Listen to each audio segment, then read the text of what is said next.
Hello বন্ধুরা, আজ যে চলে এসেছি নতুন একটা জব ভ্যাকান্সি নিয়ে। কোম্পানির নাম হলো হললিসে খুব ভালো একটা ভ্যাকান্সি ছেড়েছে।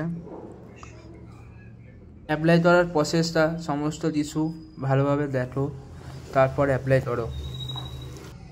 ফার্স্টে বলে দিই, অ্যাপ্লাই করার মিনিমাম কোয়ালিফিকেশান হচ্ছে মাধ্যমিক পাস। তোমরা যারা 18 বছরের উপরে আসো, বাড়িতে বসে আসো, কাজবাজ পাচ্ছ না, তারা অবশ্যই এটা অ্যাপ্লাই করতে পারো।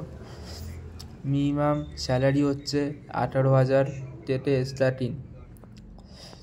ঠিক আছে, 18,000 টাকা থেকে স্টার্টিং। যারা চাইছো তারা অ্যাপ্লাই করতে পারো। আমাদের ডেসক্রিপশানে দেখো একটা হললিসের মেল আইডি আছে, ওই মেল আইডিতে জাস্ট তোমার সিভিটা মেল করো। তুমি শুধুমাত্র জাস্ট মেল করো তোমার সিভিটা, তারপরে ওরাই তোমার সাথে কন্ট্যাক্ট করে নেবে। ঠিক আছে, কোনো বেশি কিছু করার কোনো প্রয়োজন নেই, জাস্ট তোমরা মেল করো।